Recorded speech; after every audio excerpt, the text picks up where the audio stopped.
section. You don't want to miss Eye on Dependency this Sunday from 10 a.m. Listen live on I-95.5 FM or watch live on the Eye on Dependency Facebook page or YouTube channel. Eye on Dependency. We don't just share stories. We change lives. We change lives. Eye on Dependency with Garth and Natasha. Reality radio, at its best, where every life is a biography. Sundays at 10 a.m. and exclusively on I-95.5 FM. And streamed live on the Eye on Dependency Facebook page and YouTube channel.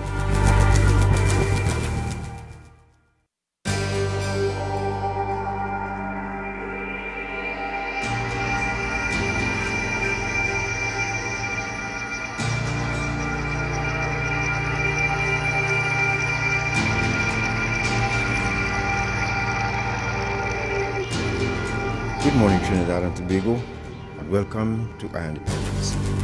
Right here on 95.5 FM, live on the Eye on Dependency Facebook page and YouTube channel. Good morning, Natasha. Good morning, Trinidad and Tobago. And welcome to Eye on Dependency. We have a very packed show this morning for you. We have two of the top officials from the Immigration Division who are going to tell us all about what they do and how they do it, and hopefully give you some insight as to how the division has changed to serve you, what kind of services they offer, and how they are improving the quality of service that they deliver to the citizens and residents of Trinidad and Tobago. So we have Acting Deputy Chief Immigration Officer Derek Cregwell and Vera Prasad. The Immigration Division is responsible for the control of persons entering and leaving Trinidad and Tobago and the issue of travel documents, both locally and at Trinidad and Tobago missions overseas. And as soon as we get and get over that first hurdle, then we have the work permit section who will join us, Acting Administrative Officer 2 and Head of the Work Permit Section, Ministry of National Security. We'll have a video call with Miss Natasha Sudin Lewis. Mr. Cregwell, good morning and welcome to Independency on I-95.5. Good morning to both of you. A pleasant Sunday morning, as well as we want to say the viewing and listening audience tuned into this program, a good morning to them. It is a pleasure to be here, and we are grateful for the opportunity to share our knowledge on the services provided by the Immigration Division. I'm sure many persons only visit an immigration office to apply for a passport, but we are here to remind you we do much more than that. We cannot wait to hear. Mr. Cregwell? Good morning. A pleasant Sunday morning to you, Garth and Natasha, to your listenership and your Facebook listeners as well. Thank you for the invitation to come this morning to outline the role and function of the Immigration Division and what can one expect in the future in this division. Thank you. And also say pleasant morning to our Chief Immigration Officer. Yes, indeed. Yes. Thank you very much for allowing us this opportunity to speak with your folks here this morning. So We can start off a little bit, tell us a little bit about the many offices that the Immigration Division manages across the country. It's more than just the main office. Of course. Well, before we get into that though, tell us about your tenure at immigration. How long, we can start with you, Ms. Prasad, how long you have been at immigration? Well, this will be a surprise. It's just over 32 years in the division. Wow. I joined in June 1989, same as my colleague here, and he will talk a bit about himself more too, And as well. you are from San Fernando, Port of Spain? I am from Charleville, Chaguanas, originally from Tabaquite. Oh. And yes, Country girl. country girl at heart. Welcome. Mr. Cregwell? I have been at the Immigration Division since June 1989, so I don't need for you to count the number of years I've been there. I was originally from Lower Santa Cruz, and I live in Cunupia. Cunupia, good. So folks. So let's get down to business, because as I said, we have a lot to say and show you. Again, folks, we have demonstrations for you via our Facebook and YouTube channel. So as fast as you can get there, you can keep in step with us. To those listening on the radio, we will of course describe what we are showing for you. All right, so Tasha? Yeah. The offices, the locations where persons can access services, and some of the other amenities that the division provides. To facilitate our role in the immigration division, we have immigration offices located throughout Trinidad and Tobago, including the airports and seaports. Our head office is located at Government Campus Plaza, numbers 3 to 9 Richmond Street, Port of Spain, whilst our other offices are located at number 2 Knox Street, San Fernando, Agricola Building, Wilson Road, Scarborough, Tobago, number 135 Henry Street, Port of Spain, that's where our enforcement unit is located. We have the Immigration Detention Center in Aripo, Piarco International Airport, Piarco, ANR Robinson International Airport, Crown Point, Tobago. We also operate at all the seaports, including the Port of Port of Spain, Chagaramas, San Fernando, Point Lisas, Point Pierre, Point Fortin, Cedros, Scarborough, Charlottesville. Quite a lot. Wow. Passport applications can be submitted at our offices in Port of Spain, San Fernando, Point Fortin, Chagaramas, Chaguanas, Sangre Grande, and Tobago. Therefore, access to our services is convenient because of our strategically located offices. And have you found that people are happy with the decentralized nature of the business, so that you have just as many people applying in Tobago or in Chaguanas as you do in Port of Spain, or is there like a main, Port of Spain is the main hub? Port of Spain is the main hub. Also, Grande, San Fernando, Chaguanas, we have a number of persons, or a higher number of persons submitting applications at those centers. Right. So that anywhere, air and seaports now, anywhere people well, just people, right? You all deal with people, not necessarily goods, right? Yes. Anywhere that that people enter and leave the country is where we can find an immigration presence. Presence there. Excellent. I think we can take a short break, and when we come back, we will dive a little deeper into what the immigration division does, the role of the officers when you meet them, and what services they provide for nationals residing overseas as well, because that is an interesting aspect of what they do, as well as providing services to citizens and residents of Trinidad and Tobago. So after this short break, we will return with Officers Craigwell and Passad from the Immigration Division.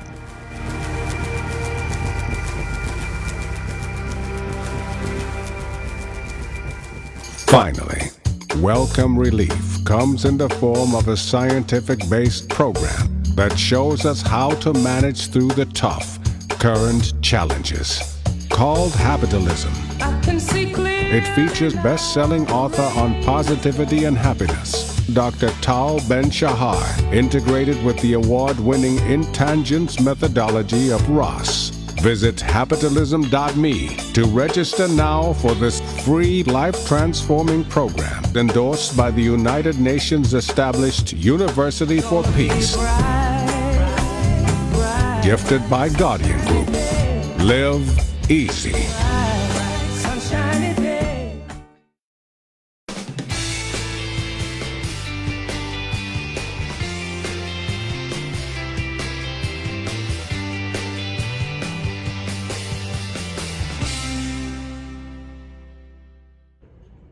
Freedom means I can choose where I work, who I work for. I can also choose what I say and to whom.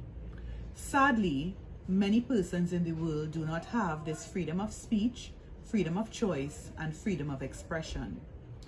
We at the Counter-Trafficking Unit of the Ministry of National Security pledge to continue to raise awareness about human trafficking using social media among our local and migrant community in Trinidad and Tobago.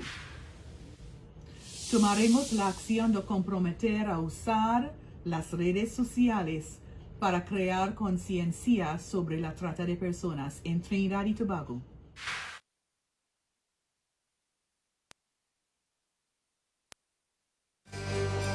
Eye on Dependency with Garth and Natasha. Reality radio, at its best, where every life is a biography. Sundays at 10 a.m. and exclusively on I-95.5 FM. And stream.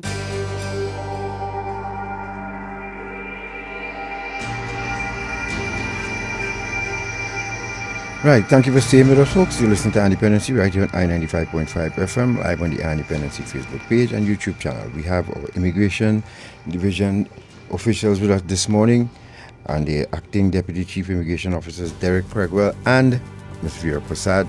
And we say once again good morning to Ms. Charmaine Gandhi Andrews, who actually is the first female Chief Immigration Officer we have in Trinidad and Tobago. There's a first for women again. So, congratulations. Thank you, ma'am, for allowing us this opportunity. And of course, as you saw, we had some feature from the Franciscan Institute. We will tell you more about that later on. Our first installment there from Ms. Alana Wheeler, Director of the Counter Trafficking Unit. So, lady and gents, what actually is the role? What does the Immigration Division do? Well, I'm sure many persons will be surprised at the number of services we provide. And they include passport services for Trinidad and Tobago nationals, processing of student permits, approval of visas and visa waivers, granting of extensions of state to non-nationals, granting of certificates of immigration status, clearing of vessels on arrival and departure, and processing of crew members and passengers, conducting interviews and preparing reports for permanent residence and citizenship, detention or deportation of immigrants and prosecution for breaches of the immigration laws, provision of immigrated-related consular services at Trinidad and Tobago missions and consular corps abroad. So that's the wide range we provide. Okay. And as the image on your screen, for those of you watching on Facebook or YouTube, this is the ministry's website, where the Immigration Division, of course, has a page. And if you scroll down on that page, you will see a list of all of the functions of the division. And this is nationalsecurity.gov.tt. That's where you can find the website of the Ministry of National Security and more information about the Immigration Division. Right. And what is the role of immigration officers in Trinidad and Tobago? Because I didn't know you all had, you just spoke of the enforcement unit. I didn't know you all had enforcement. You could probably include that in the response to this question here. What is the role of immigration officers in Trinidad and Tobago? In the context of law enforcement and border control, the Immigration Division has a pivotal role in the crime prevention arsenal in the network of the national security agencies by way of monitoring and controlling the flow of persons into and out of the country. Under Section 12 of the Immigration Act of Trinidad and Tobago, of the Republic of Trinidad and Tobago, duly appointed immigration officers have the authority and power to enforce any provision of the Immigration Act, the immigration regulations, or any order lawfully made under the Act or the regulations relating to the arrest, detention, deportation of any person except citizens of Trinidad and Tobago. So that you have the power of arrest under the Act or detention, or is it that when one runs afoul of the immigration law, what happens? Well, that is where the enforcement unit will come into play, because you have run afoul of you have breached the regulations of the Immigration Division. They are the officers who will, along with the Trinidad and Tobago Police Service, arrest, detain, and make recommendations for the deportation of any person except citizens of Trinidad and Tobago. Right. And do you work alongside the police in the enforcement aspect or the prosecution of persons, or can you give us an example of some of the ways that persons may breach the law? Something that, a common example of immigration law violations. Well, one of the more common examples is people who have overstayed their entry certificates, people who have come in at a legal port of entry, they were given a specific time limit to stay within the country, and for one reason or another, they do not apply for an extension if they're staying beyond that period of time, and they just simply overstay. There are also persons who, when they may have come in on a specific purpose of visit, and for some reason or another, they have tended to do other things, like if one comes in for vacation, and during that time, they end up working without the necessary authorization to work. That is where we, at the enforcement unit, will do our duty, and we would process those persons, and if need be, we will have what is called a special inquiry, where the person is put before a special inquiry officer to determine whether they are deportable or not, and if they're found to be in breach of the immigration law and guilty, then they are subject to deportation. No, so I guess the enforcement unit is similar to or equivalent to the ICE unit in the United States, is it? Is it that strong? It is. There are some similarities between both. Right. Okay. Especially we're dealing with persons to be deported. Right. Now, being an immigration officer is arduous task. What is a day in the life of an immigration officer generally look like?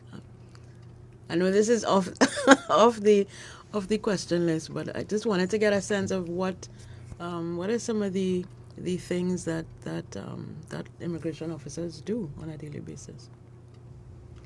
It's challenging each day, and we attend to members of the public coming into the office with different issues. Some of them, again, may be seeking appointments for the services that we provide. The appointments may be delayed. We have to, sort of mitigate their opinions. They may be angry with us. Yes, yeah. But we have issues throughout the day that takes up our time, and dealing with people can be a challenge. No, I know. So you're public facing division. So a lot of what you do involves, dealing with people. Well, you have to remember. Sorry. No, go ahead. But you have to remember the immigration officer is also, while he or she performs the immigration duties, they're also ambassadors for the country, because they are the first person you meet at the port of entry. So we are supposed to also be a welcoming person. We also promote tourism in this country as well. So that, by our welcome, by the way people are treated, the first impressions, unfortunately, do last. Of course. And Natasha and I have had reasons to question sometimes, although we come in sometimes in the wee hours of the morning, or it's sometimes but we'll get to that. We'll get to that. I'm seeing you all posting questions on Facebook. There's a department that will take note of the questions. I saw a couple already, so we will have the officers here elaborate on it as we go forward, right? So, elaborate on the, have we... What is the Immigration Division's role as it relates to services provided to nationals residing in TNT as well as citizens residing overseas? What kind of services do you offer to both groups? Nationals residing in TNT or overseas can apply for travel documents, which includes passports and emergency certificates, but we'll elaborate on this as we go later into the program. We also provide certificates of immigration status and records of travel into and out of Trinidad and Tobago. So later on we will explain on the divisions that require that information. We'll mention that later. Okay. But I think also importantly, we should mention that the services are provided at the High Commission in London, the embassies located in Washington, USA, China, Beijing, and Caracas, and the Trinidad and Tobago consulates in the U.S. and in the U.S., Miami and New York, and in Toronto, Canada. No, Those are our foreign missions. We had an image up. Shobhan, could you put back up that image, please? We had an image there with some packages, TT Post packages. That could you explain that a bit, folks? What you on radio, what you're seeing here now, or what we're showing is an image of that time was Mr. Young as National Security Minister. This was at the launch of the passport delivery service. Now, this is something that persons who apply for visas to other countries will be relatively familiar with, in terms of submitting your application and receiving your passport in the mail. But we do have a passport delivery service in Trinidad and Tobago now, and this was on that later. Yes, yeah. No, well, we could do it now. Could you tell us about this particular service, when it was launched, and what was the impetus behind it? The delivery of completed passports are facilitated in collaboration with TT Post via a TrackPack courier service. This collaborative initiative came into effect on September 28, 2020, following a launch on September 22, 2020. The initiative under the theme Safe and Easy Passport Delivery with TT Post is a collaboration between the Trinidad and Tobago Immigration Division and the Trinidad and Tobago Postal Corporation, established under a MOU signed in August 2020. The collaboration means applicants will receive their passports delivered to their door. TT Post, via its courier service, will deliver the passport to the address indicated on the applicant's self-addressed TrackPack.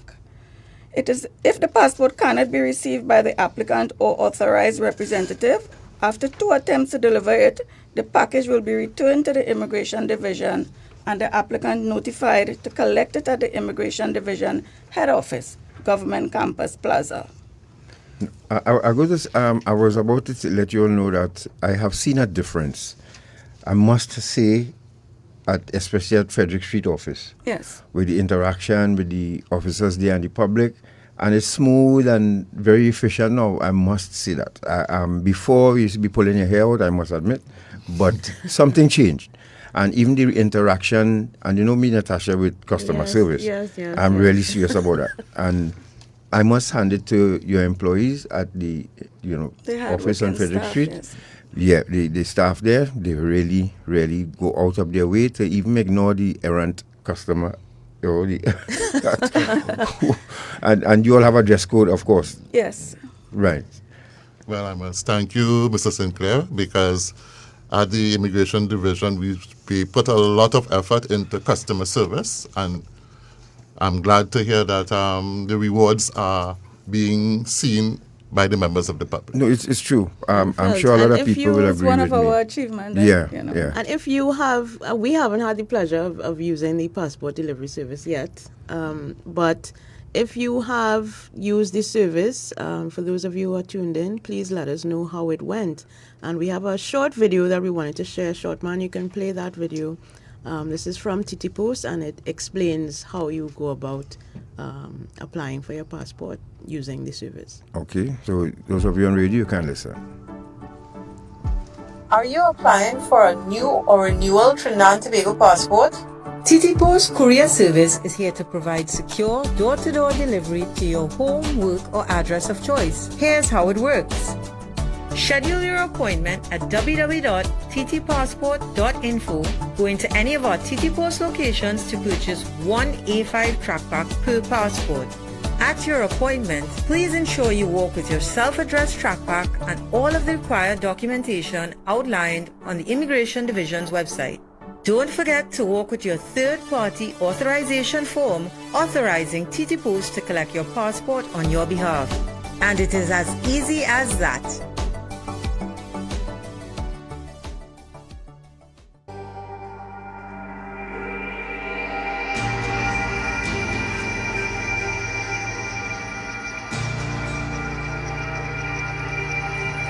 So that very short video was produced by TT Post, and it is a reflection of the collaboration that they now have with the Immigration Division to make the application for new and renewed passports a little easier, a little more efficient and convenient for you, so you don't have to, find a park and go into the office and collect it. So it will come to you. Immigration has moved from Frederick Street to Richmond Street.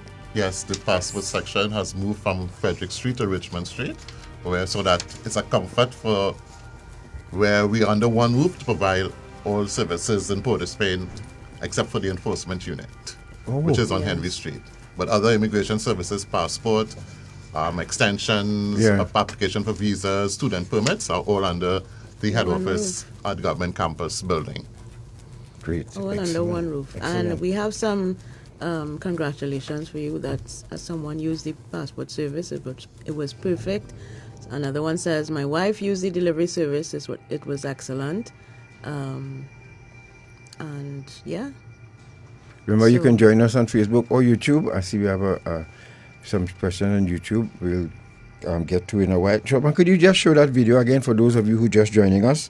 Please, could you apply for passport video? Could you just show that one more time? It's just a few seconds, so we could go through that again before we continue. Are you applying for a new or renewal Trinidad and Tobago passport?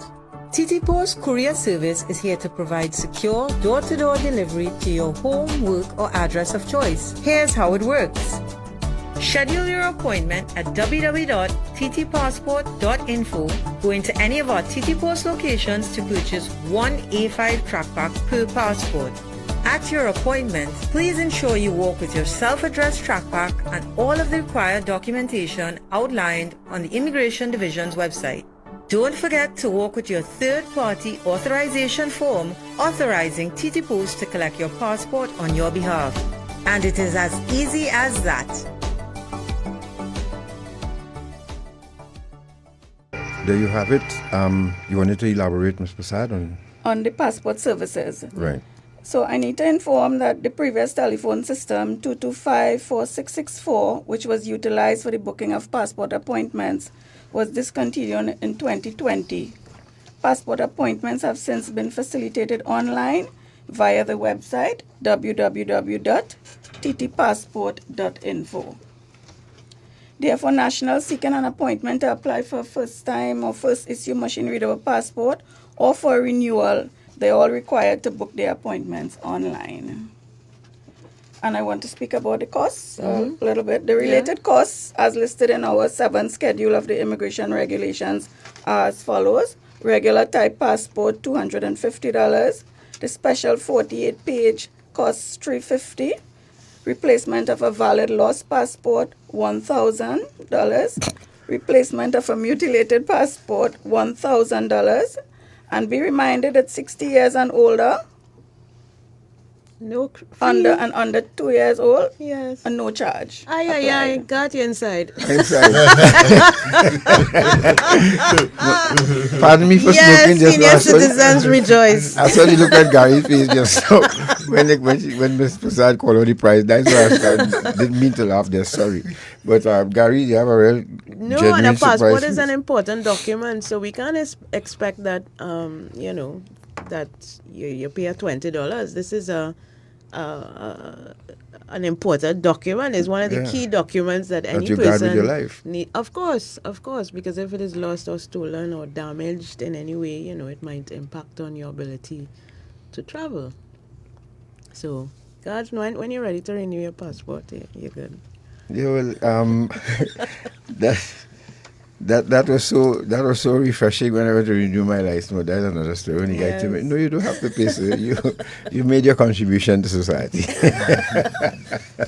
If you're just joining us, you're listening to Independency right here on 95.5 FM, live on the Independence Facebook page and YouTube channel. We have in studio Acting Deputy Chief Immigration Officers Derek Cragwell and Ms. Vera Prasad.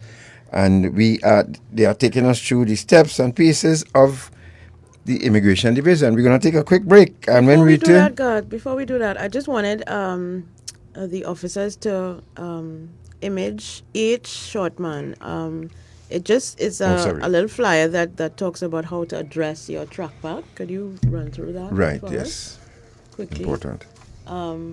It's how to properly address your TT Post track pack, because that is that may be a little confusing for some people. It's a video. No, it's just it's just an image that we got. That says you have to include the company name, if applicable, the address, the street name and number, the floor number, apartment number, or light pole number. A phone number is important to call if the address cannot be found, if the TT Post cannot deliver it to that address. Attention, so a contact person or designation is required on the track pack. City, town, or localities, for example, Port of Spain, Arima, or Kelly Village. Complete sender address details must be included on the reverse of the track pack. This is to ensure that your very important passport document gets to you, to where it should be, i.e. the person whose name is on the track pack. Place the item or documents into the track pack and seal the flap and remove the customer copy barcoded sticker. This is to be retained by the sender, as the unique barcode can be used for tracking the item. So in addition to the convenience of having it delivered to you, the Immigration Division and TT Post would like to be able to track the package as it is on its way from the Immigration Division to your home, so that they can ensure that, one, it gets to you in a timely fashion, and if for some reason it doesn't, they can identify it and make sure it gets to you. Yes, in other words, a detailed address must be placed on the track pack. Not just, Oho Road anywhere. Yeah. A complete address. Because remember, the track pack is carrying a very important document, passport, and sometimes even your previously cancelled passport. So, Okay. So you have to. So a proper the track pack need to be properly addressed, and with everything, with the particular address, so that that it can reach to you. Okay. All right. Let's go to that quick break. Yep. We have and we'll be back. Stay right there, folks. We have lots more for you. Stay right there, and I'm seeing the questions keep coming in on Facebook page. So we'll see how many of that we can get you. We'll be back. Stay right there. My Freedom Day. We shouldn't have to live in fear. You should be free. I should be free. We all should be free.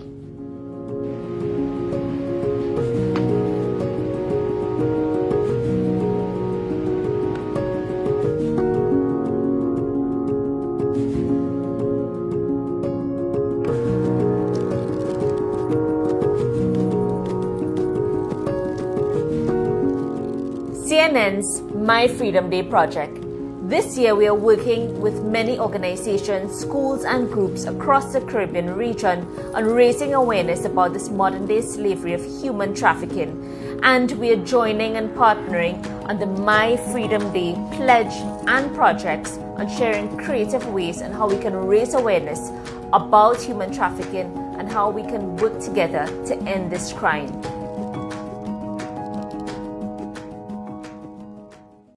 Finally, Welcome Relief comes in the form of a scientific-based program that shows us how to manage through the tough, current challenges. Called Habitalism. It features best-selling author on positivity and happiness, Dr. Tal Ben-Shahar, integrated with the award-winning Intangents methodology of Ross. Visit habitalism.me to register now for this free life-transforming program endorsed by the United Nations established University for Peace. Gifted by Guardian Group. Live easy.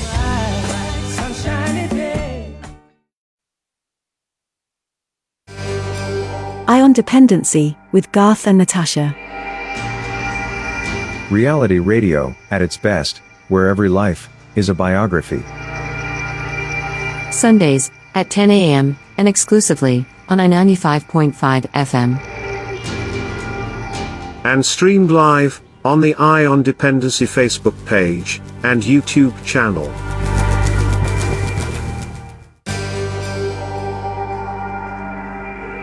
Thank you for staying with us. This is Eye on Dependency, and we have two acting Deputy Chief Immigration Officers, Craigwell and Passad, with us this morning, who are telling us all about the work that is done at the Immigration Division. Now, Ms. Passad, you had two other services that you wanted to talk about. Right. So to the Venezuelan couple, could you just answer them quick? Who has the child here in Trinidad and Tobago? What's the child, Mr. Craigwell? The child can apply for Trinidad and Tobago passport, being a citizen of Trinidad and Tobago by birth. Good. Born in Trinidad and Tobago. Lovely. The child is entitled to a passport. Lovely. Ms. Passad? Yes, another service offered by the Immigration Division is the issuance of Certificate of Immigration Status.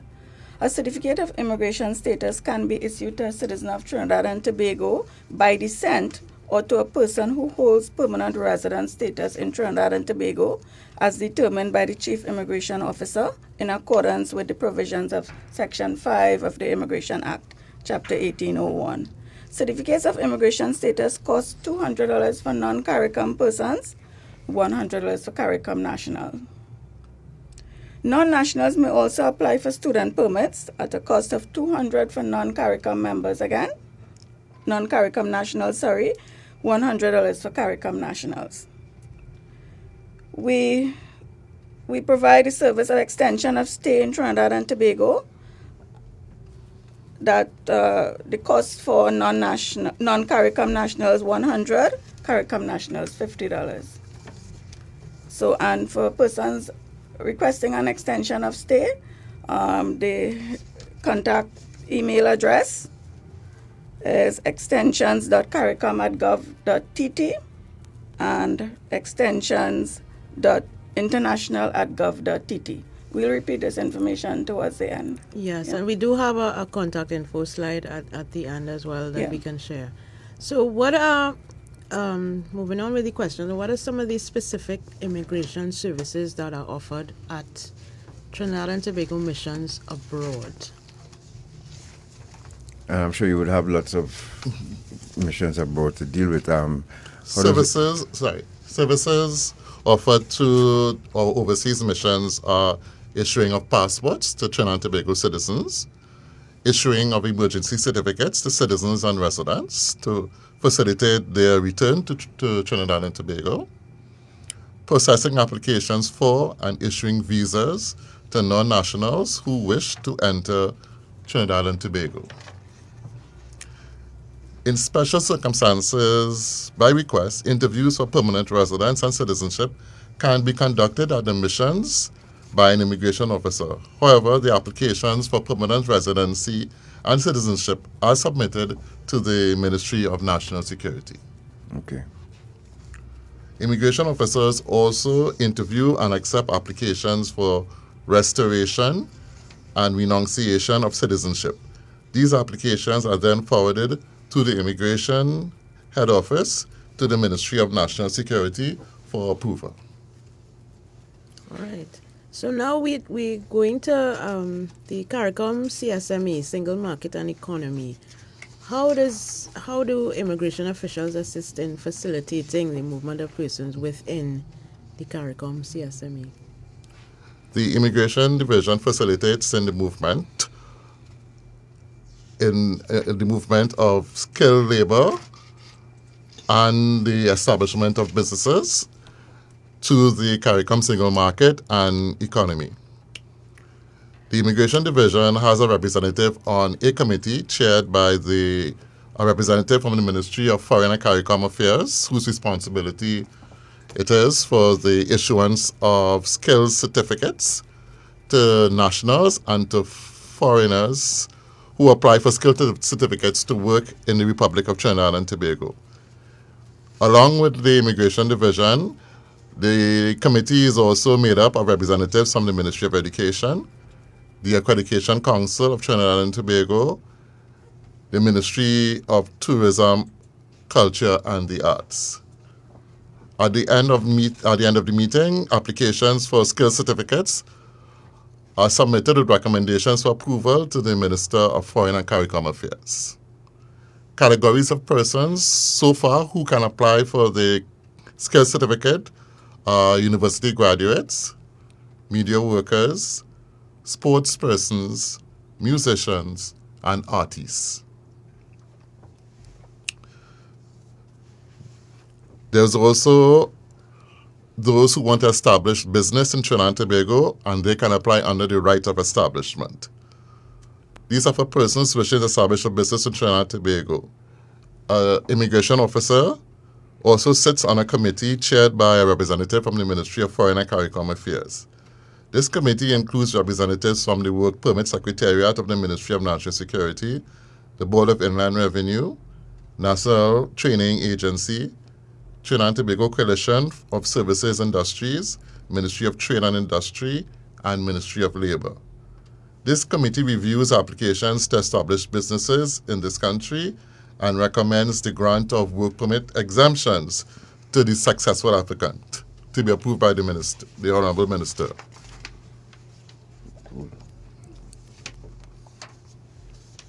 Right. Now, you'll have, of course, I'm sure you will have had, and if you're just joining us, folks, you're listening to Dependency, of course, and we have immigration officers, acting Deputy Chief Immigration Officers, Derek Cragwell and Ms. Freya Prasad, and I see you all have lots of questions, and I hope they will be able to answer all of them before they leave this morning. Now, you all have had some achievements, I'm sure. Tell us about the achievements, show off a little bit. Let's hear some of your achievements. Of course, we've had, to begin with, there was an upgrade of the border management system from what is referred to as first generation platform to fourth generation renamed border control management system. The upgrade commenced in April 2020 and ended just a few months later in June 2020. Okay. The benefit we achieved from that is we now have a fully integrated management system linking the border with the passport, e-visa, and permit systems, thus providing a more prompt and efficient service and added assistance in preventing identity thefts. We also benefited from an improved passport production time frame, reducing from when it took months to obtain a passport to approximately 2 weeks at present. So this is an achievement we are proud of. Of course, I'm sure. Yes. As mentioned before, we also relocated from the former Frederick Street Passport Office in April 2020 to the Government Campus Plaza Office. The benefit we achieved from that is convenience to members of the public as we now provide a range of services under one roof. Now, I'm sure you all will have done collaborations as well. Now, how does the Immigration Division work alongside its stakeholders, especially in law enforcement and the health sector? How those collaborations? Well, the Immigration Division works closely alongside with both state, non-state, and private organizations in law enforcement and the health sector to treat with matters of non-nationals as well as share data upon request. Some of the stakeholders include the Trinidad and Tobago Police Service, the Trinidad and Tobago Prison Service, the Counter-Trafficking Unit, the Customs and Excise Division, Ministry of Finance, the Airports Authority of Trinidad and Tobago, Ministry of Works and Transport, Ministry of Health. We work alongside with Port Health officers in the context of mitigating the spread of COVID-19. We work along with the Ministry of Foreign and CARICOM Affairs, Ministry of Trade and Industry, the Ministry of Planning and Development, the Shipping and Airline Associations of Trinidad and Tobago, the Ministry of Social Development, the Central Statistical Office for statistics dealing with migration trends and policy planning, the University of West Indies and the University of Trinidad and Tobago, the International Organization for Migration, the International Development Bank, InvestTT, and several United Nations organizations. Wow. That's a long list. You all are constantly in meetings. Yes, that's how it usually goes. Every day. I mean, from that list alone, you could tell. And that wasn't an exhaustive list. There may be agencies that we may not have mentioned as well, but those are as I say, that tells you the scope of our involvement with these agencies. Now, if someone wants to become an immigration officer now, let's say someone listening and they want to become an immigration officer, what are how do they go about that? Well, the immigration officer 1, which is the lowest rank of the immigration division, the recruitment process is done as in the public service, by the Service Commissions Department. Right. It is only done upon application, advertisement of the post by the Service Commissions Department. Okay, and that is published? It is published, and I suppose it's also announced in the media when such an advertisement is made. I was about to ask that if you have it on running on this radio station well, that is solely the responsibility of the Service Commissions Department. Oh, okay, understood. So you have to go through the like a regular public officer. It's a post in the public service. Yeah. Okay. Now, folks, remember you can join us on YouTube and Facebook as well. I see you all are lining up really fast. You all have lots of questions for these folks, I can see. Yeah. Now, if the public wants to get in touch with the Immigration Division, how do we do that? We have several ways of doing that. Yes, we have our telephone system 225-4664. We can be contacted through that number. To repeat that again? 225-4664. Right. 225-4664, folks. Remember that number.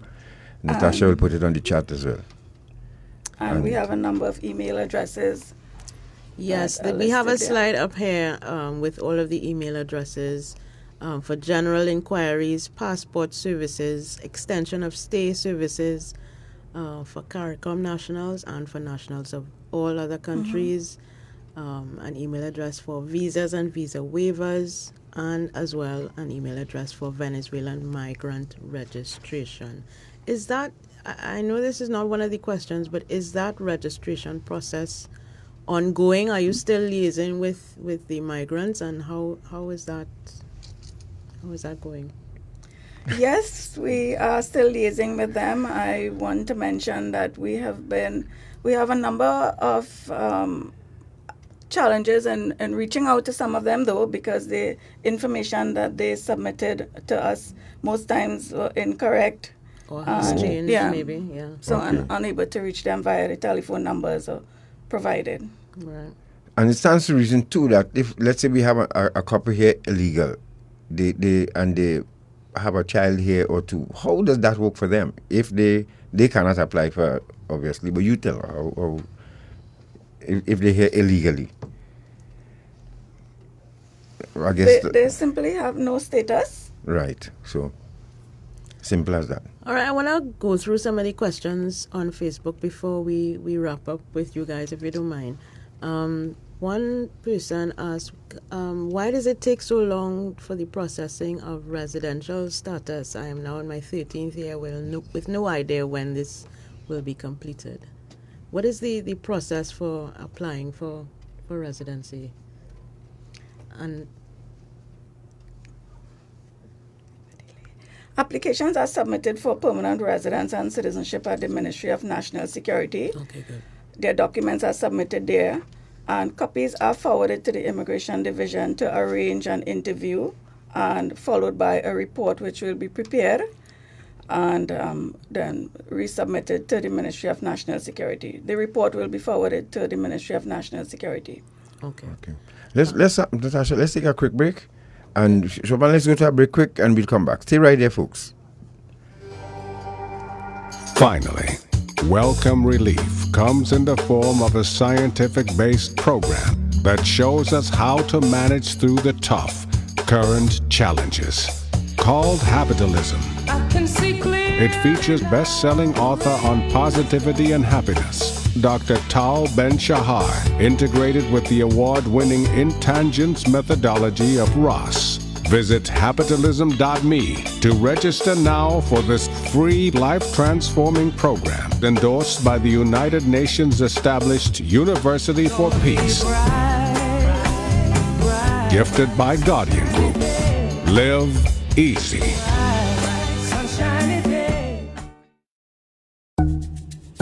You would think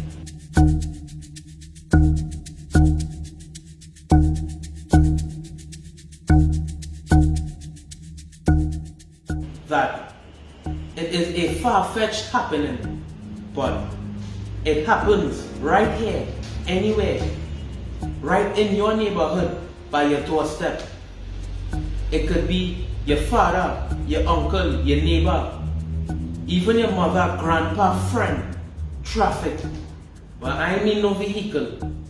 Heinous crimes performed by sick minds on unsuspecting people.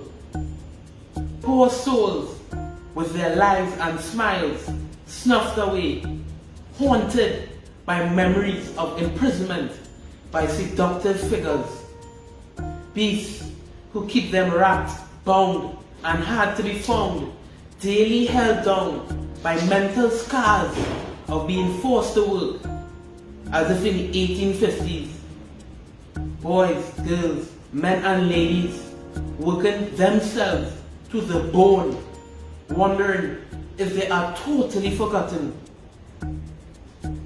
It is not just the victims that are damaged. Families and friends are also ravaged.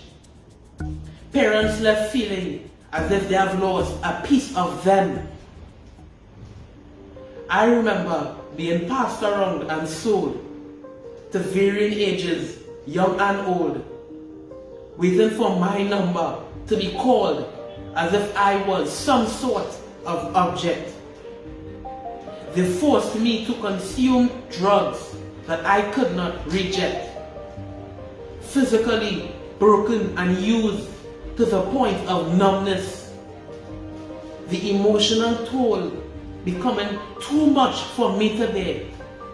Because even long after my rescue, the psychological repercussions reverberate through my soul. But a new life awaits.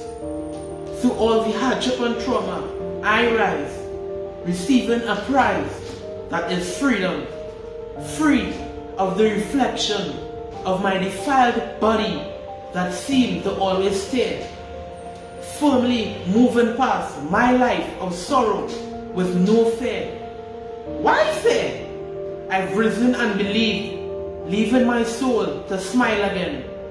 I now live to experience life again.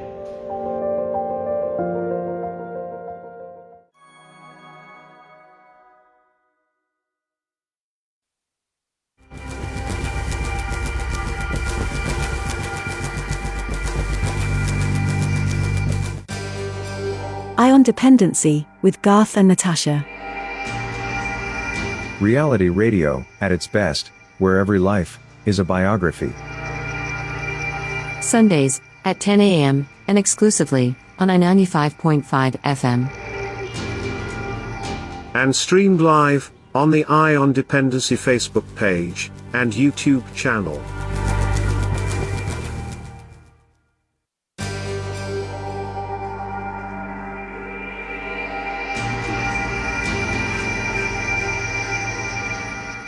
All right, folks, thank you once again for staying with us. And we jump right into it as we wrap up with this segment of the interview. You wanted to explain about the issuing of the minister's program, yes. permits to yes. Could you speak migrants. To that? Sure. By legal notice number 53, signed by the Minister of National Security on February 9, 2022, and published in the Gazette on March 1st, 2022, an extension of stay to the 31st of December 2022 will be granted to qualifying Venezuelan nationals. That is, Venezuelan nationals in Trinidad and Tobago who re-registered during the re-registration exercise conducted from March 3rd, 2021 to April 9, 2021 to December 31st, 2022.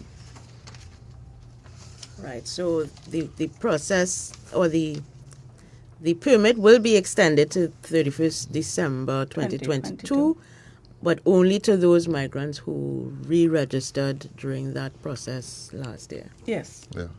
Right. Okay. And for any further information or queries on this matter, people can email the Immigration Division at the email address immigration.vmrf@gov.tt. Can you say that again, please, sir? The email address is at immigration.vmrf@gov.tt.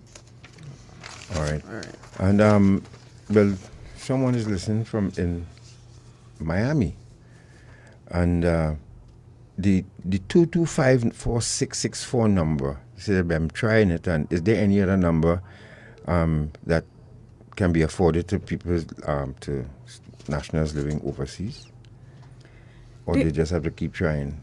The email address is through the email address provided might be easier to contact. All right. So right. So we just put back up that The slide with the email addresses, so you can. But the person in Miami can also consult the Trinidad and Tobago consulate in Miami if they have any issues.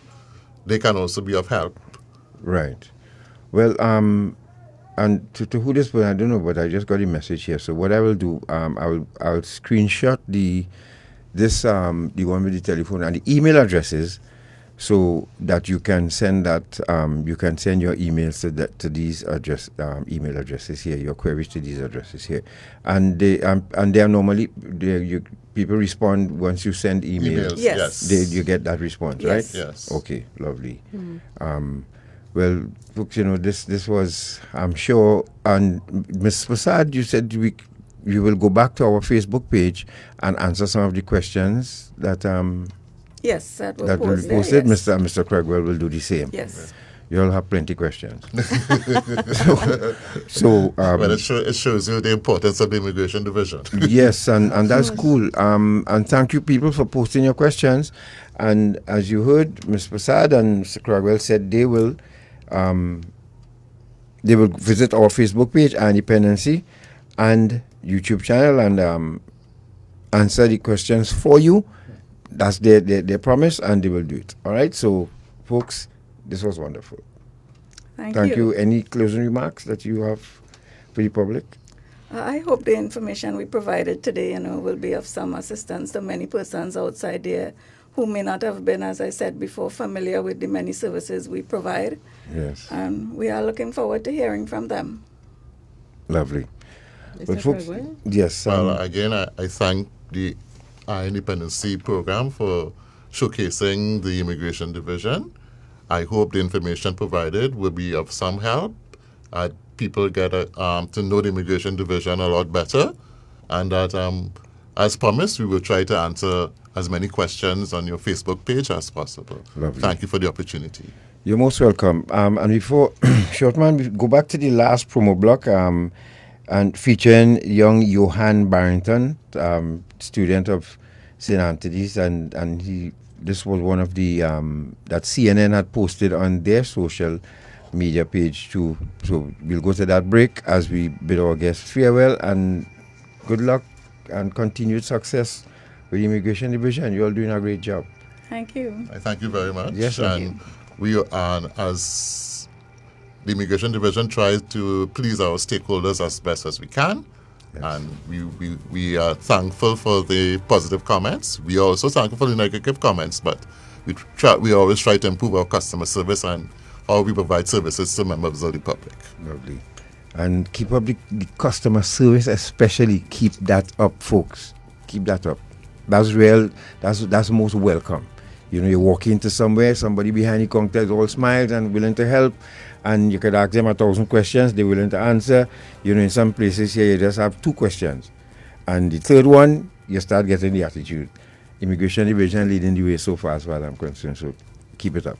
Shamin Gandhi Andrews, and the rest of the crew, and Jerome Ramdullah. Yes. Our boy Jerome. Yes. Our boy Jerome. Yes. Good morning to you, Jerome, wherever you are.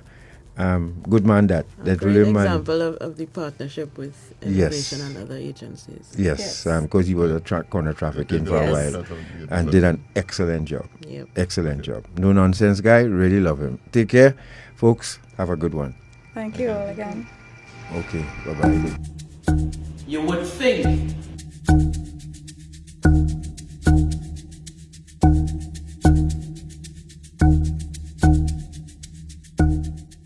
that it is a far-fetched happening, but it happens right here, anywhere, right in your neighborhood, by your doorstep. It could be your father, your uncle, your neighbor, even your mother, grandpa, friend, trafficked but I mean no vehicle. Heinous crimes performed by sick minds on unsuspecting people. Poor souls with their lives and smiles snuffed away, haunted by memories of imprisonment by seductive figures. Beasts who keep them wrapped, bound, and hard to be found, daily held down by mental scars of being forced to work, as if in the 1850s. Boys, girls, men and ladies working themselves to the bone, wondering if they are totally forgotten. It is not just the victims that are damaged. Families and friends are also ravaged. Parents left feeling as if they have lost a piece of them. I remember being passed around and sold to varying ages, young and old, waiting for my number to be called as if I was some sort of object. They forced me to consume drugs that I could not reject. Physically broken and used to the point of numbness. The emotional toll becoming too much for me to bear. Because even long after my rescue, the psychological repercussions reverberate through my soul. But a new life awaits. Through all the hardship and trauma, I rise, receiving a prize that is freedom, free of the reflection of my defiled body that seemed to always stare, firmly moving past my life of sorrow with no fear. Why fear? I've risen and believed, leaving my soul to smile again. I now live to experience life again.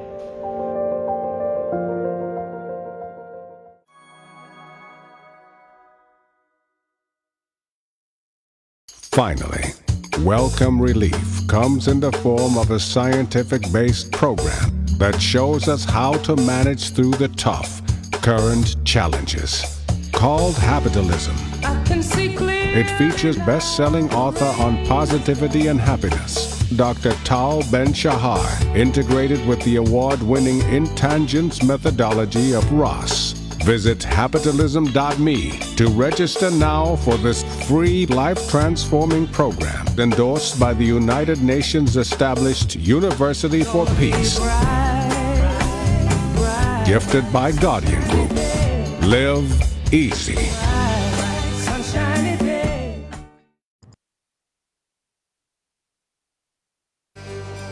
Eye on Dependency with Garth and Natasha. Reality radio, at its best, where every life is a biography. Sundays at 10 a.m. and exclusively on I-95.5 FM. And streamed live on the Eye on Dependency Facebook page and YouTube channel. Eye on Dependency with Garth and Natasha. Reality radio, at its best, where every life is a biography. Sundays at 10 a.m. and exclusively on I-95.5 FM. And streamed live on the Eye on Dependency Facebook page and YouTube channel.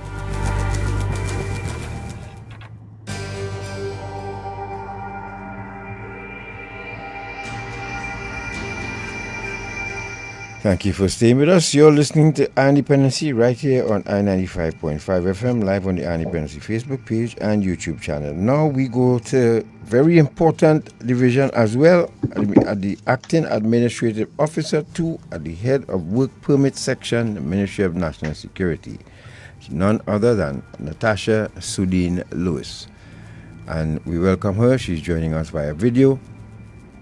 And of course, we still have Mr. Cragwell and Prasad in studio, and Ms. Prasad in studio with us. So they're going to keep your company for a little while longer. But we'll cross to Ms. Natasha Sudeen Lewis now Good morning, Natasha. The Work Permit section is a key service office in the Ministry of National Security.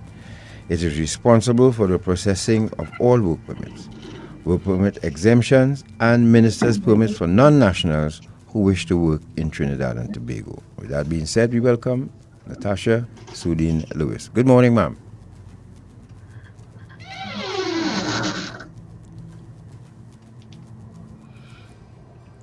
Hello? Are you hearing us, Natasha? Are you hearing us?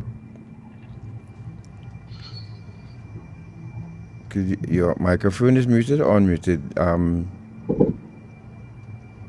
think I'm hearing now. Right, so you're waiting to get that technical part of it sorted out with Ms. Natasha Sudin Lewis? Good morning. There she is. There you go. Good morning, Are you hearing us?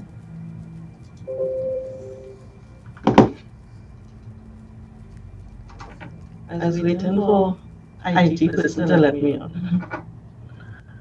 Well, she's in the office. You're in the office, Miss Lewis? Yeah, yes, I am. All right. Oh, well, so you're hearing us then. Good.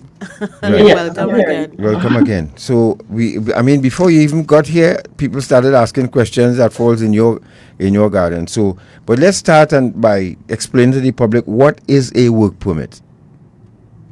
Well, a work permit is a legal document that is issued to non-nationals to be able to work legally.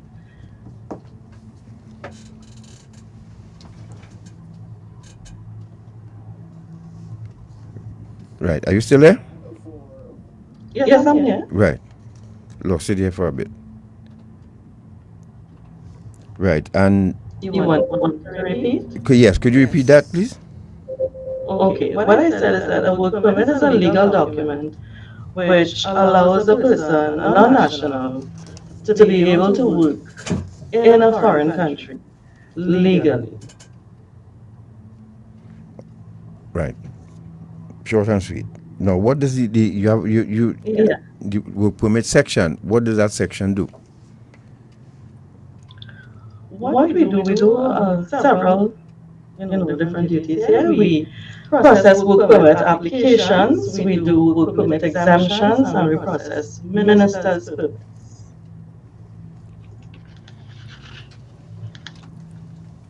There are numerous roles within the unit. We issue work permits both to individuals and groups. Okay. Individual applications, we consider 1 to 9 applications as an individual application, and we do groups from numbers 10 and up is what we consider groups. Group applications, we would receive those from like construction companies, the oil sector, and so. We also process work permit exemptions. These are like from the NGOs, for example, the Red Cross, Cancer Society. We process exemptions for persons who pass through the Ministry of Foreign Affairs Protocol Division, for example, the UN, the embassies, the High Commissions. We process ministers' permits, which is at the discretion of the Minister of National Security only. Persons petition the Minister in writing. It will be considered by the Minister based on the reason for the request, and it depends on what the Minister decides. That's why the outcome will be from Minister's permit. We process cancellations, we process letters of denial and approvals, deals with our stakeholders. For example, the Ministry of Labor, Ministry of Energy, Trade, the THA, and our counterpart Immigration Division as well. We are Immigration and the Work Permit Unit, part of the Ministry of National Security.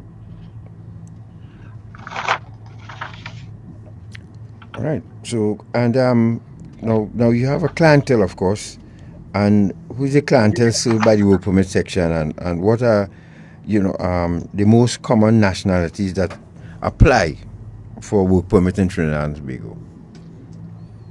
Well, our clientele really is like privately registered organizations, like for example BHP, Billiton. We have government institutions, Ministry of Health, the health authorities, and we have those are the NGOs, and we have householders, those are the persons who apply for ministers' permits. That's mainly our clientele. The most common nationalities who apply for work permit are the Chinese, the Americans, the Indians, and the Filipinos. They are top of the list.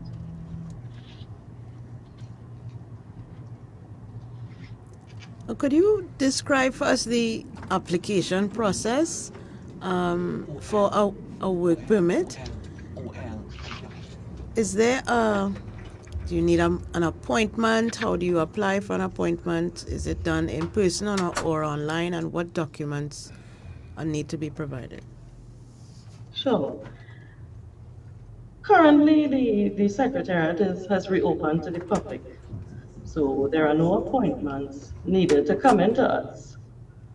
However, we can be reached via telephone and via email.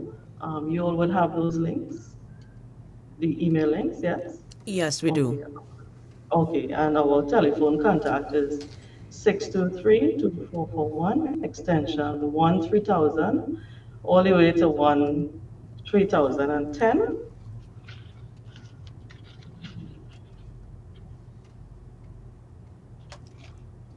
All applications are submitted online. We no longer accept applications over the counter.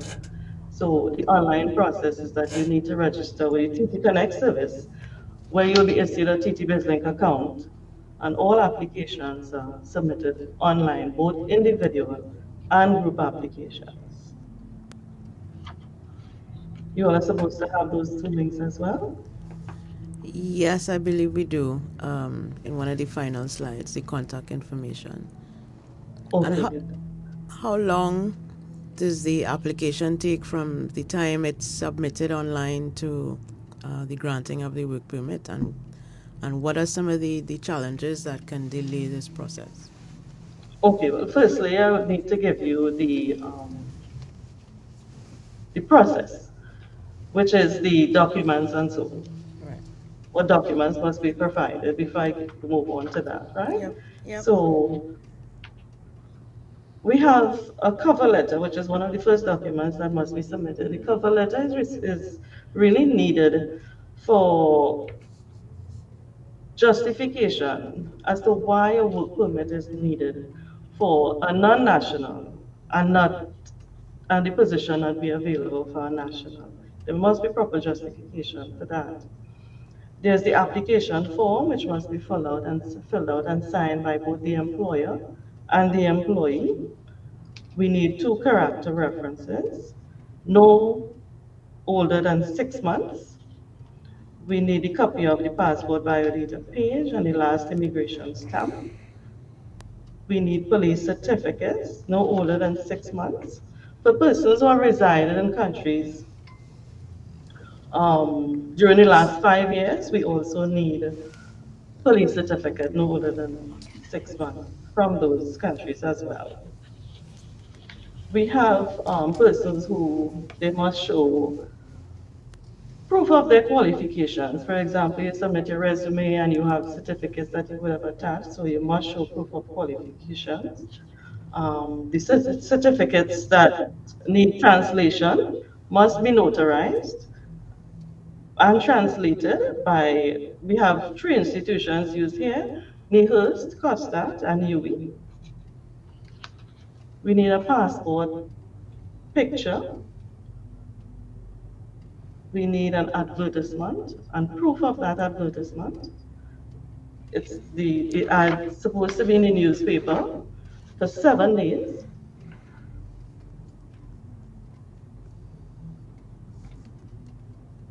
And we also need persons to, at the end of completing the form, there's a fee that needs to be paid, which is a $600 application fee, which is paid at our cashier located at 52 to 60 Upper Cranberry Street.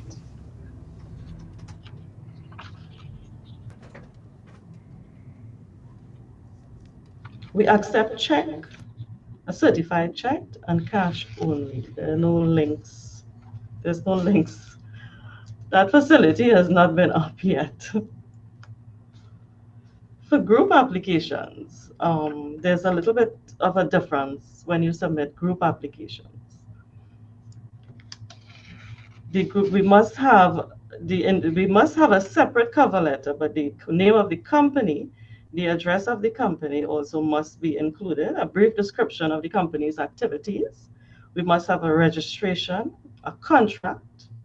We must have also the police certificates and the passport biodata pages.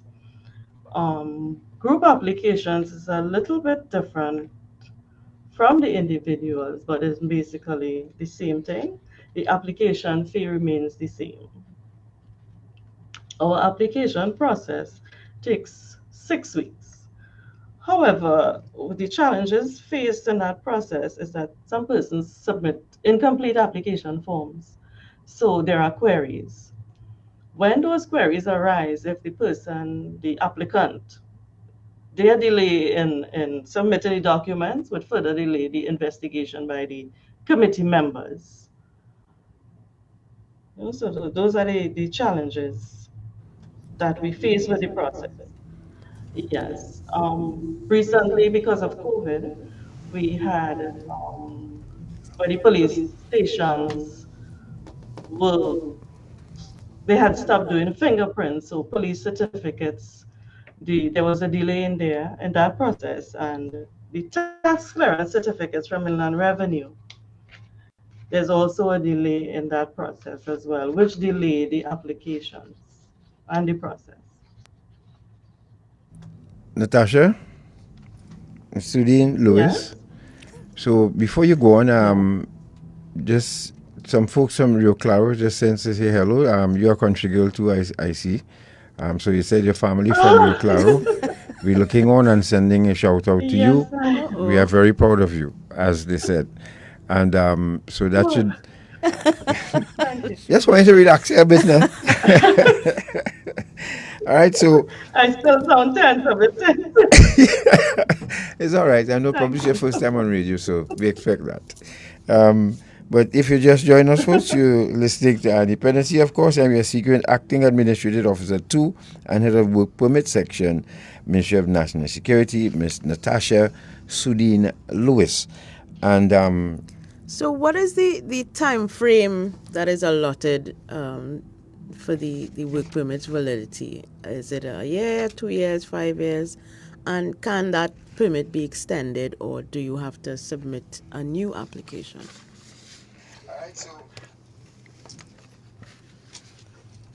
So the time frame, which is allotted, is from 1 month to 3 years. Okay. Yes, someone can apply for an extension. You're hearing me? Yeah, we are. So from 1 month to 3 years, yes, and I you guess can apply for that is determined by the an extension. The Minister of National Security always have the final say with an application, but there are recommendations which come from the committee members after doing investigations. And when doing an extension, the company or the individual, whoever they're applying, they must indicate the reason for the extension, and they must inform us of an understudy, who is a national, who will be training in the position, because we all focus, we must have our nationals have jobs and must say why we need a non-national to do a job that a national can do. Right. So the company or the individual must give a reason why they need the person extended. They must explain who is the understudy, the national who is understudying for the job. An extension is considered when the person applies 2 months before the existing permit expires. So in applying for an extension, you basically it's the same process, but you must explain why. You must submit a tax clearance certificate showing that you have been working and paying taxes. We need a copy of the last work permit, and we need a copy of the advertisement showing that the position was advertised and locals were able to see and view and be able to apply for the position before it's an extension is considered. The fees is still the same. It's $600 application fee. Once a work permit is approved, there's a duration fee that must be paid, which is $450 per month. And for 1 year is $5,400. For 2 years, it's $10,800. But the fee is not accepted on a month-to-month basis. You must pay the entire fee. Oh, wow. And in that same vein, can a work permit be revoked for any reason? Yes, and immigration have a lot to do with that process if there are breaches. So the work permit indicates exactly what you are supposed to do, and if you are working outside of those parameters, then that's when immigration steps in? Or does Yes. Right. Okay. Yes. Well, that leads to the next question. How does the work permit section work alongside immigration and any other stakeholders to process work permits and I guess to enforce them, if that's the word? Yeah. Well, yes, the work permit works with the immigration division directly because, like I said earlier, immigration division and work permit is part of the Ministry of National Security. Immigration review all applications, all the hundreds, thousands of applications. So they have a lot of work to do and play a great part, in the process. We also have various other stakeholders, which is a representative from the THA, the Tobago House of Assembly, the Ministry of Trade, the Ministry of Energy, and the Ministry of Labor. They all form part of the Work Permit Advisory Committee, who review all applications. It depends on for example, the oil sector, energy would review. Tobago matters, the Tobago House of Assembly would review, for example, directors, owners of businesses, trade will review and do their investigations, and they submit it to the secretariat where all the information is collated and sent to the minister, the permanent secretary, and then the minister for consideration. Okay, folks, if you're just joining us, you're listening to Dependency. Short man, go back to the first promo block. We're going to take this quick break. We have just a couple more questions, and then we find some time to open the lines if anybody have any more questions. So let's go to that break. We'll be back. Stay right there.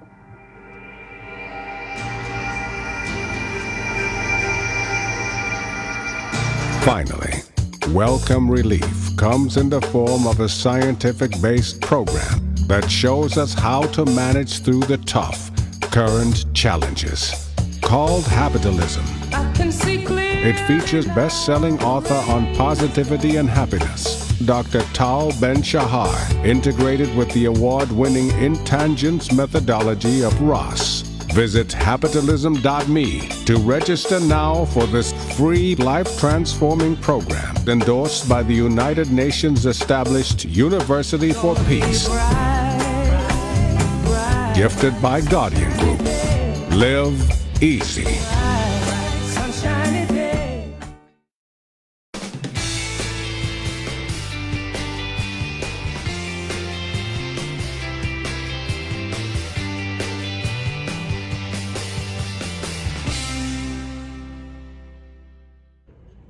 Freedom means I can choose where I work, who I work for.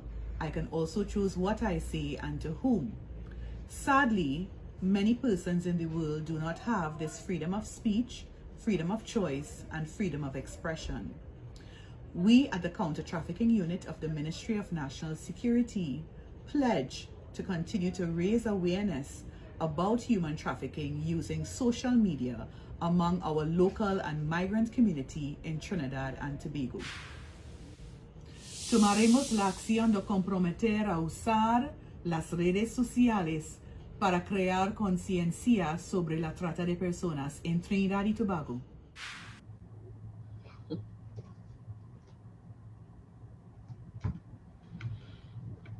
Eye on Dependency with Garth and Natasha. Reality radio, at its best, where every life is a biography. Sundays, at 10 a.m., and exclusively, on I-95.5 FM. And streamed live on the Eye on Dependency Facebook page and YouTube channel.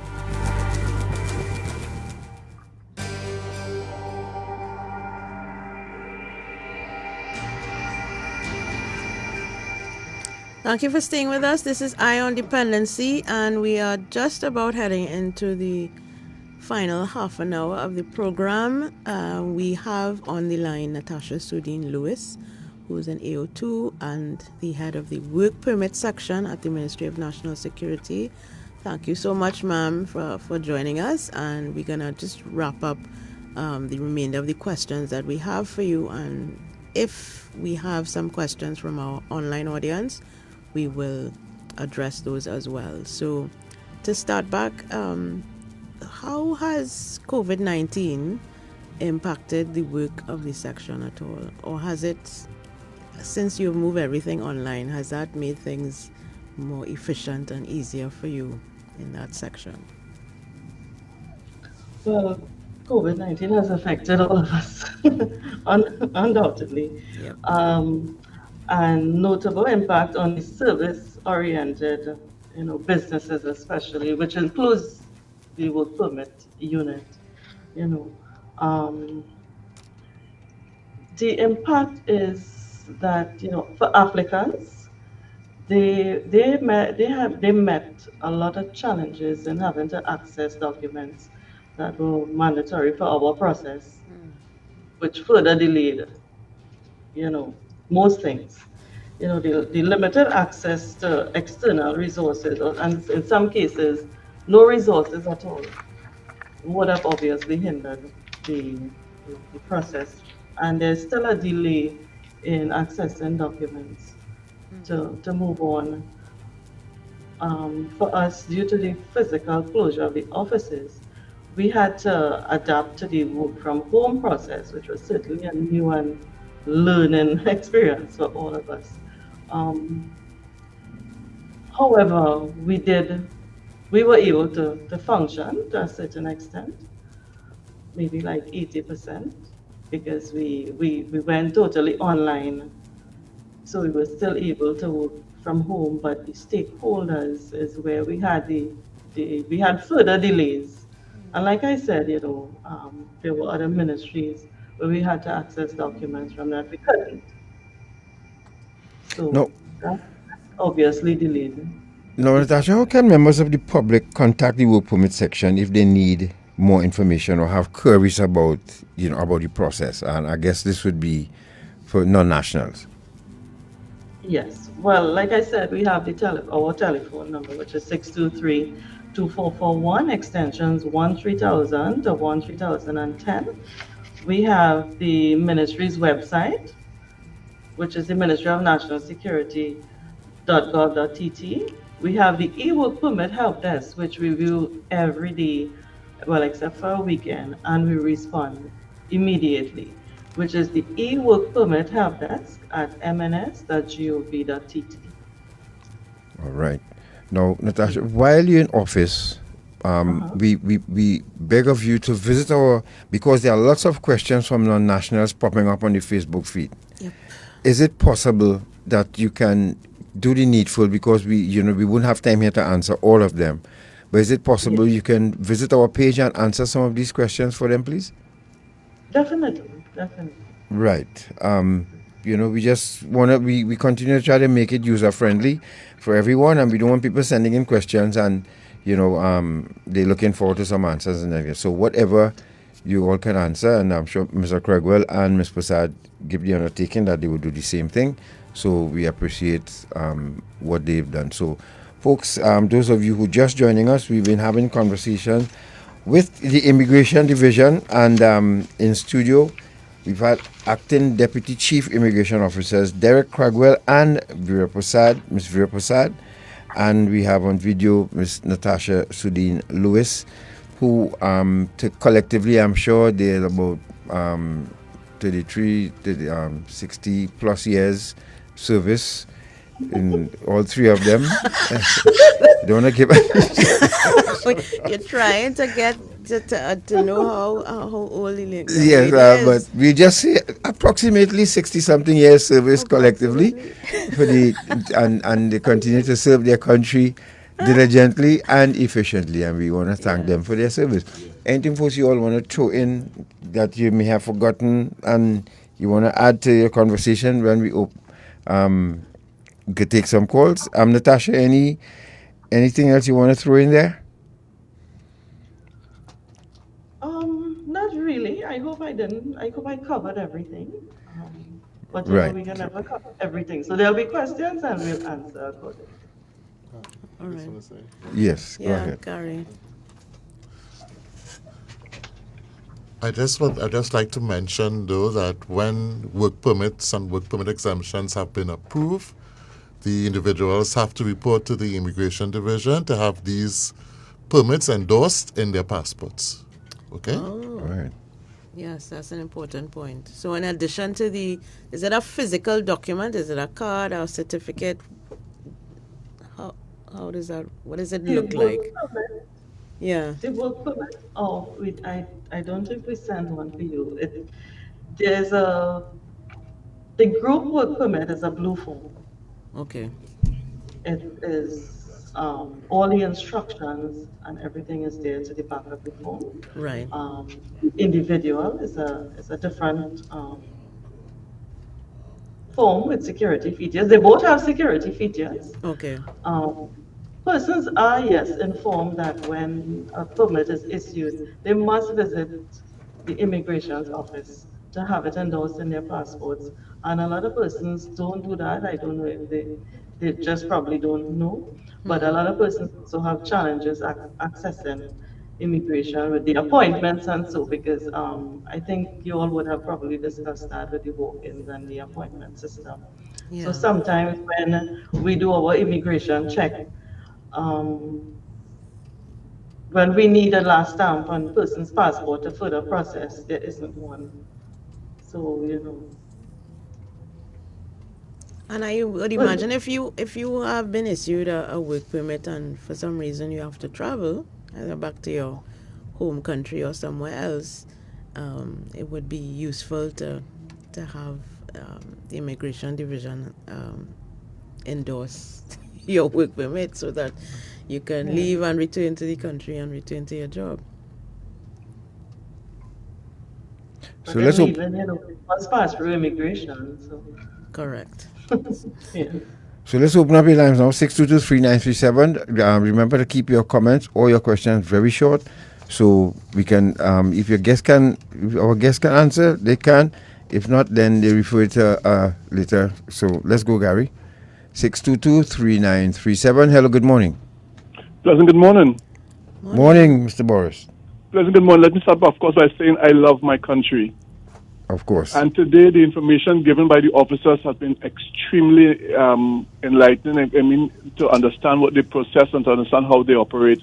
Let me just ask the question. Persons who, I'm not sure if it was answered, persons who are CARICOM nationals, do they have the same situation? Because I know we have the special arrangement with CARICOM nationals in terms of being able to work here, the freedom to work from one place to the other. So I want to find out that first of all. But secondly, I would also like to find out, when we did this thing for the Venezuelans, I was one of those who was at the forefront, encouraging the government, let's try to give these people a proper status so that they wouldn't be used and that type of thing. And I really pushed for it But I also asked the government at that point in time to also include CARICOM nationals, people from Haiti, and also persons from Africa and so on. Because I know the visa situation was taken up for people coming from, I think, Russia and India. Under the previous administration, there was no visa requirement for those persons. So I asked that the special arrangement given to Venezuelans should also be given to CARICOM nationals, Grenadians and Vincentians who are here and trying to make a living. And finally, let me just say, God, if I could permit me, this evening, God, on my own program on St. Jude Television, I'll be dealing with the whole land issue, come out of what the Minister of Agriculture said, and also come out of substitution with credit unions and lands, and the whole land situation with the new person in charge of land, the Senator from Tobago. So I'll be dealing with that this evening on my program at 3 o'clock on St. Jude Television. Let me ask everybody to lock on and to be part of the program. But please, officers, could you please answer that question if possible? Mr. Boris, thank you for mentioning that other frequency on I-95. Thank you very much for I your do contribution. apologize. but it's television, so it doesn't compete. Okay, Harvey, thank you. Bye-bye. Good morning. Hello, good morning. Good morning, everyone. I hope I-95 sends Harvey a bill. Good morning, everyone. He has taken some liberties, but we will forgive him this one time. All right. Within the 6 weeks application period, what are you all actually looking for? One, and two, when this people is the work decide permits you're talking about, sir? Sorry. The application process for the work there's permit. a 6 week period that the young lady spoke of on the yes, the work permit. The work permit. Yeah, when you're applying. Yes. There's a 6 week period. What are you all looking for within that period? One. And two, when persons decide to pick up their happy-go-lucky selves in this country and decide to go abroad to fight wars, how do you all treat with the person if he or she so wishes to come back to Trinidad and Tobago? Hopefully they didn't lose their heads literally or figuratively in that process. Thank you again. We'll address the first question because the second one, I don't think any immigration officer is treating with that. Natasha, could you answer his first question? So he's asking, what exactly are you looking for when during that application process for the work permit? Okay, so initially, when we look at the basic documents required, which is the cover letter, the police certificates, the references, the passport picture, those are the basic documents that are required, right? Once we receive that, if it's an energy matter, it is sent to the work permit advisory committee, which is the person assigned to energy to review. So energy now was the one who will be doing all the investigations. So to say exactly what they're looking for is I'll have to discuss with energy and see if we can get some more information and insight as to what their investigations entail. All right. Thank you very much. If you have any other questions, you can give us a call, 622-3937. Good morning. Hello, good morning. Good morning. Yes, my question is, with the work permit, does it have to be, right, let's say you have a 3-month permit, but for some reason you have to extend it. Do you have to do the application over and over, let's say 3 months, 6 months, a year, and continue? Thank you. Thank you, Natasha. When you're extending the permit, what are the parameters allowed for extensions?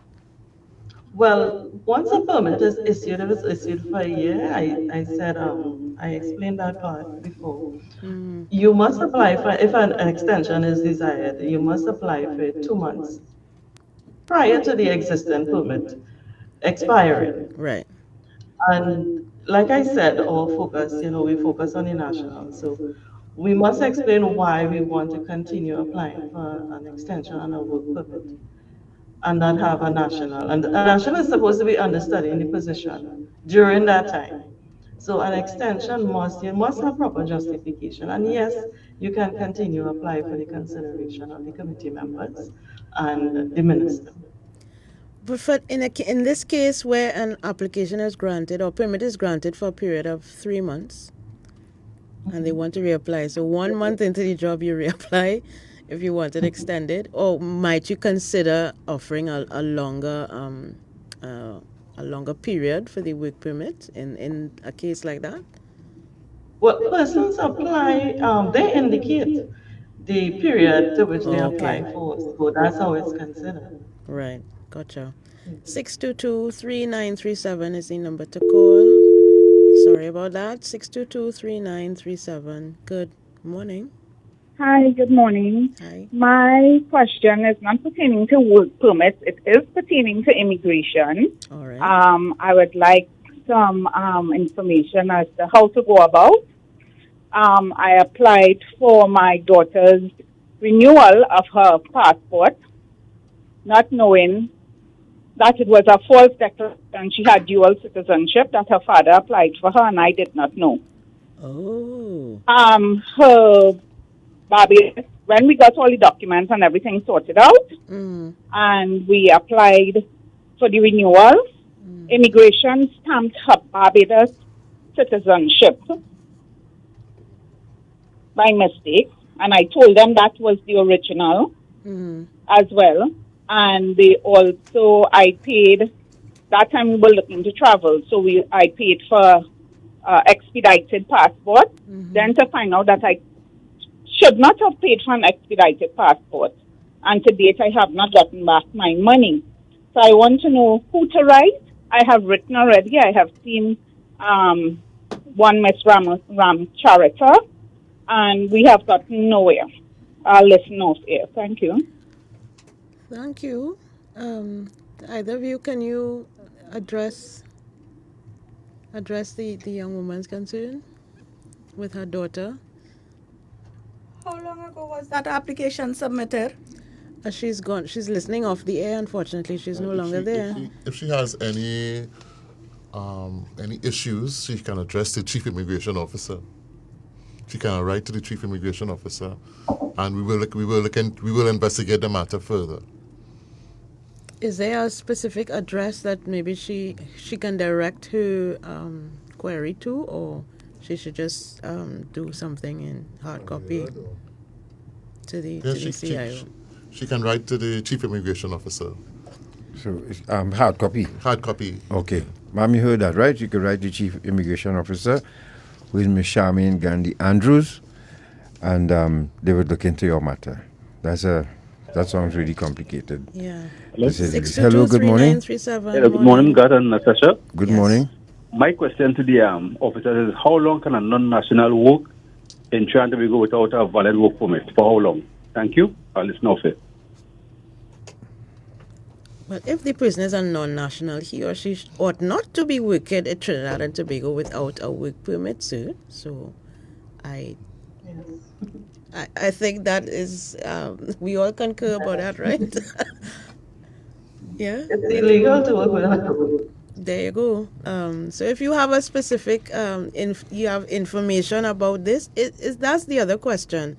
When persons come upon this information, who do they report it to? To you or to the police? Natasha? The police and the immigration department. Right. And of course, there will be people there are people out here who will be employing people and they don't have work permits. Some people illegal as well. There is, of course, there's a fine for that, not so? Yes, there's a penalty for that. There's a penalty. Yeah, could you tell us? Explain what the penalties are for?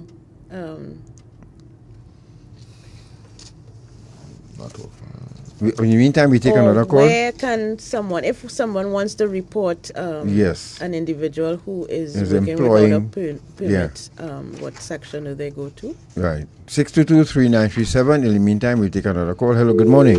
Sorry we lost that call. Hello, good morning. Hello, good morning. Good morning. I'm calling relative to the interview you had with the work permit lady. She's still on. Still here with us. Is Lily still on? Yes. I have a question for that particular lady. Miss Lewis, good day. Good day. When the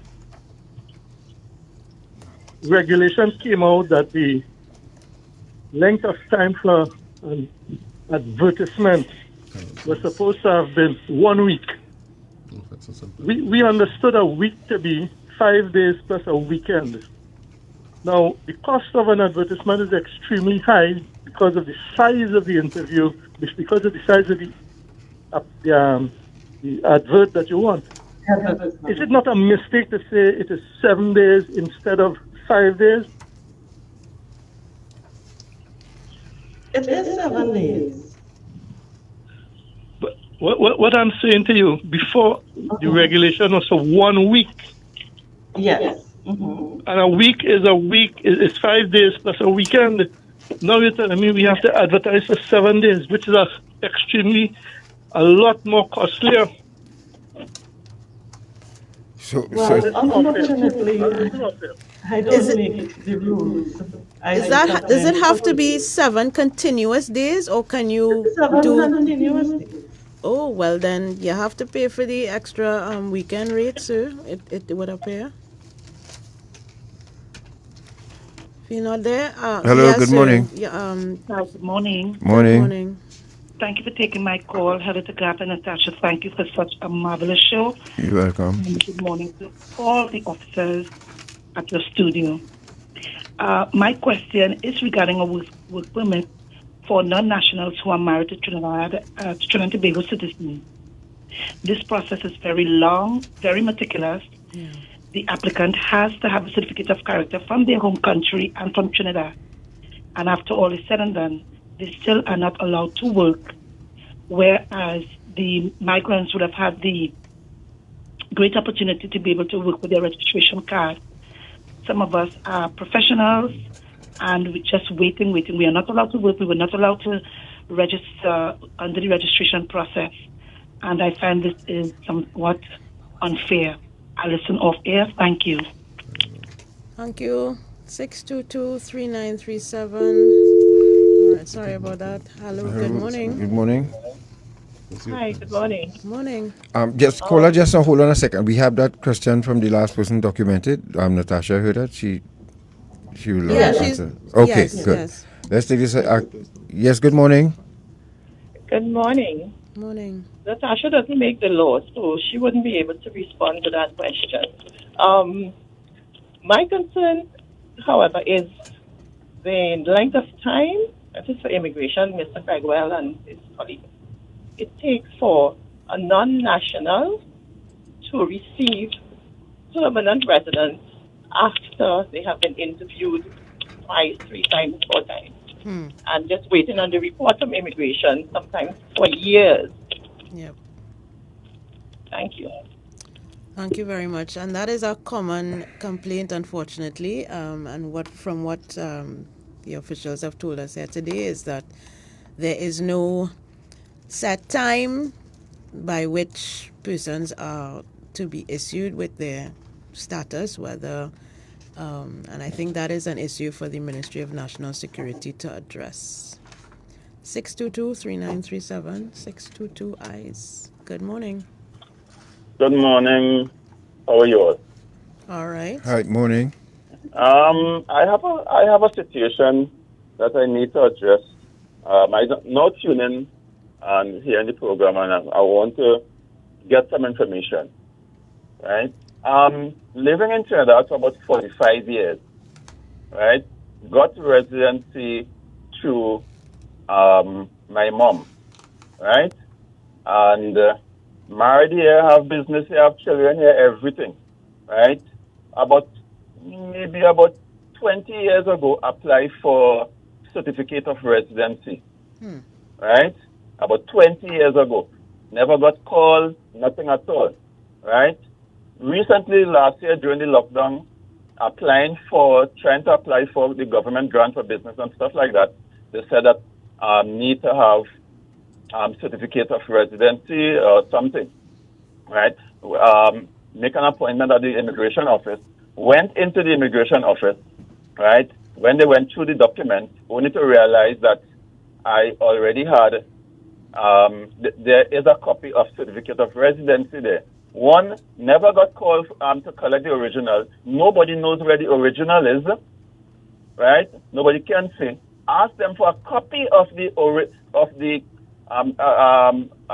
a printout of what they have on record there, right? So I can get the assistance that I needed because everybody lost during the lockdown, right?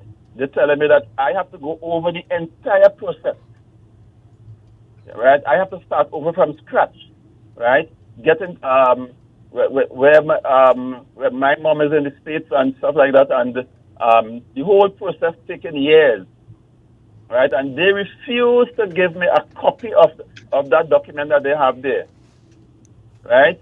Just from it, and so I have never gotten any grant, nothing at all, right? And the document is there, and it's, if I want anything, I have to start over the entire process, and I don't know how many years that will take. So can someone there please assist me with that? All right. All right, thank you very much, sir. We will His number. We will try to get him. So if you can leave a comment on our Facebook page or send us your YouTube number. channel, and send us your number, and someone We'll from look into it for immigration you. will contact you. Hello, good morning. Good morning. Good morning. Is this the radio program? Yes, you're live on the air. This is Ion Dependency. Yeah, okay, well, firstly, right, the officers, they did not give correct information, okay? Because... So do you have a radio on in the background? We're getting your feedback. No, let me turn it off. Thank you. 684. Because the law is anyone can work in Trinidad and Tobago without a work permit for 1 month, for 30 days, right? That was the law that Patrick Manning and had put into place, right?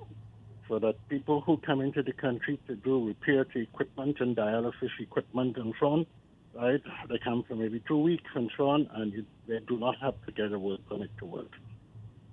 That is one. And secondly, I want to ask the officer there, why is it taking so long to get a work permit? We've had work permits in there over a year. And why is it taking so long? It was never like that.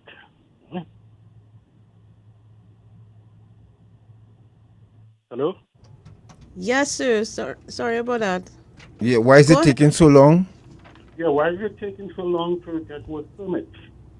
You know, taking over a year from time to get a work permit. By that time, the person that you get in work before change their mind. They can't wait a year. Yeah. Natasha, can you respond to that? What is the average time that it takes to process a work permit application? Well, like I indicated before, the process is supposed to be 6 weeks, but due to COVID, we've had a lot of challenges.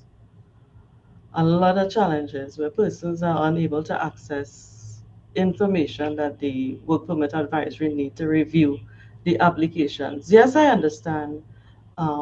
It takes a long time. We have been trying. We communicate with persons. We try to communicate with persons who, when we review the TT Business system and we see the applications are there, we try to find out if they are still interested because of the length of time that has passed. But I understand. Time for a couple more questions before we wrap up. So let's speak. Hello, good morning. Good morning. Morning. Please excuse me, but I think the officer is being disingenuous. All right, The sir. long time it has been taking for people's work permit to process has nothing to do with COVID. It has been that way for years. To now say, as a result of COVID, the work All right, permit sir. no, it is not so, sir. No, you God, see, we cut try him off, not but to. we understand. We understand your angst. We understand your concern. anxiety, and the officer the officer, she's not the entire immigration division or the work permit or section. the work permit section. So you remember, they always understand there are processes that people have to go through, and sometimes it takes longer than usual. I understand the frustration, but I'm sure the officers here as well will appreciate the negative with the positive, and they will try their best to speed up. I don't want to speak on your behalf, folks. Am I going on the right route here? Yes, we are currently working on dealing with the backlog of permanent residence and citizenship application, and we are trying our best to fast forward or send some of those applications on to the ministry. And we have assigned staff or additional staff to attend to those reports and, see if we can speed up the process. One issue. Dealing with that. Lovely. I think we have time for one more phone call. 622-3937, 622 eyes. We'll take your final call. As we wait for that call, Natasha, we have someone on the line. Good morning. Good morning again. In defense of the Work Permit Secretariat, particularly the Secretary, I can tell you that we have had work permits issued in less than a month. Right. Okay. Right? Yep. So like everything else, sometimes you would get it very quickly once everything is in order, and then there are times when it will take long, and sometimes even the companies or the applicants themselves delay the process because they didn't send the correct documents or something like that. Yeah. Right? It may be on their part. Okay? Yep. But the secretary is the secretary to the committee. She does not make the decision with respect to who gets the permit or not and how long it takes. She has to depend on all the members of the committee to send in their comments and stuff like that, and everybody else has other things to deal with. Yes. One of the suggestions should be that maybe that aspect of immigration should be removed. I don't know, or maybe immigration should be a ministry by itself, or department by itself, something like that. But definitely, we have had permits issued within 2 weeks, within a month, within the 6 weeks. Yeah. It's short time, right?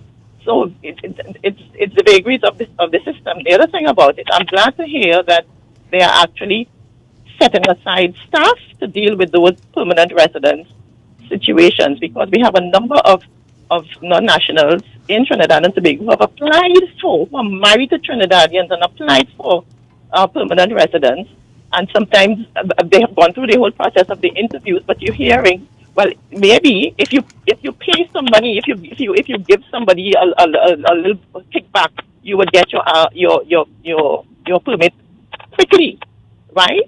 And that is something that has been around for a long time. So that issue about the permanent residence status of especially, upstanding, valid citizens, non-nationals, right? Particularly those who are married to Trinidadians and, for all intents and purposes, a genuine application, it should not be taking 10, 15, 20 years.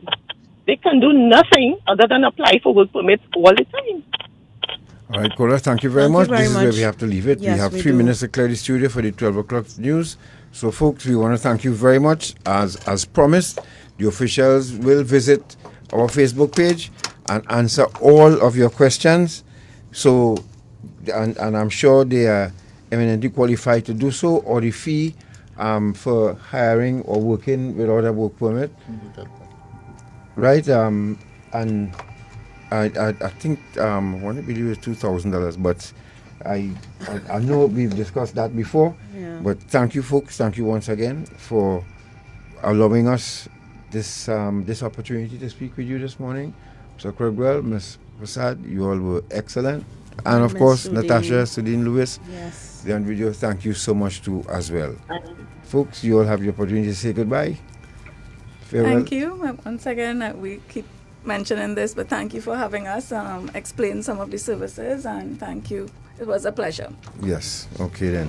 So keep going. Thank you very much. All right, And folks. As I said before, Thank we you as well. will thank you. We thank you for the opportunity to be on air with you this morning. Yes. You all did well for your first time, and we look forward to Thanks, doing it Natasha. again. Next time we'll probably have you in studio.